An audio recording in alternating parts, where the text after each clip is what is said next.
your preference for sellers that are commissioned versus paid a full salary plus bonus, like a marketer, like a person in operations, like someone in HR.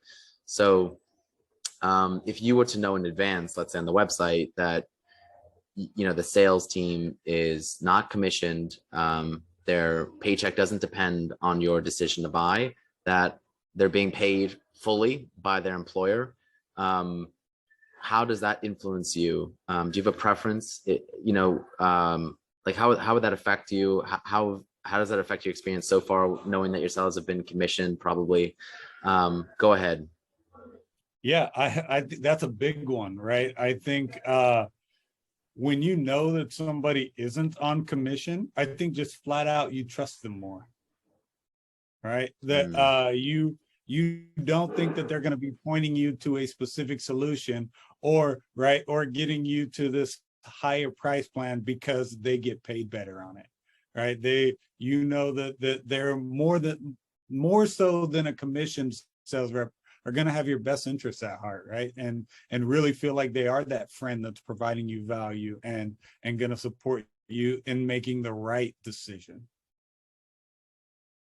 Right on. And it's not to say that the seller is at fault here. It's just the incentive by their sales leader can likely incentivize a seller to pressure sell, or to make a poor sale and give the buyer the wrong product, or try to jack up the price.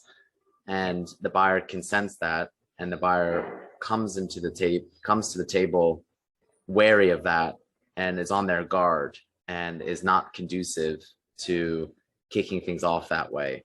And so it probably harms the win rate, probably harms the sales cycle. It probably harms how much they actually purchase, because they're like, I don't want to buy too much because maybe you're over promising and going to under deliver, or something like that.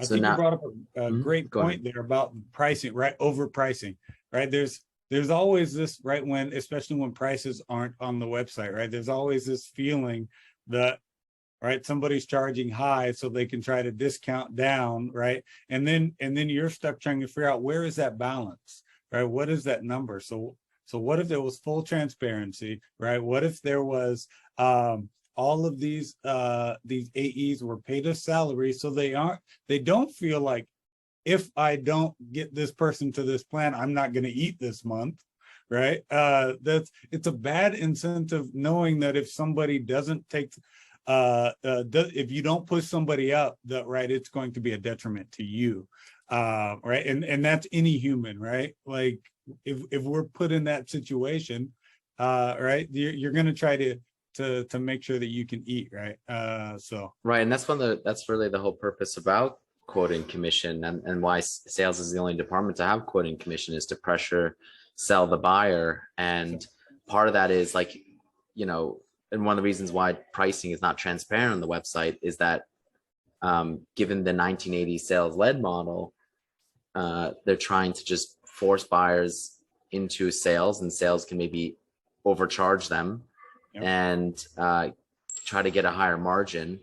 And then sales might get a higher, because half of their paycheck is being withheld, then they're going to try and charge as much as they can, because that means that their compensation is tied to that. So that at the outset for a buyer is very suspicious, because not transparent pricing, and that your salesperson might be trying to charge more just to get their paycheck, is an awful buying experience. And you go to like a restaurant, right, and there's no pricing on the menu, or you go, how does that make you feel when there's no pricing? Your immediate sense is someone is trying to put something over me, and that's really terrible. So if companies just paid their sellers properly with a full salary plus bonus like every other employee, and then advertise that on the website, first of all, put your pricing on the website, and then advertise it on the website for buyers who do need sales help, that sales is non-commissioned and is paid a full salary plus bonus, that's going to be a much better competitive advantage for you and for buyers to be like, that's going to be a nice sales experience, I'm going to go there. And also you'll attract and motivate and retain sellers. So Exactly. now Yeah, I was just going to say that. Sorry. Look at the other side of that coin, right? We talked about how the buyers impacted, right? But imagine that, right? For many of the sellers, that how that feels, right? That experience of knowing that you have to do that, right? We're as I said earlier, right? We're humans, right? We have morals and integrity, and so that doesn't make us feel good when we're put in a situation to do things that we know aren't right for the other person. Yeah, and a lot of sellers do the right thing despite the incentives set out by them by their sales leaders.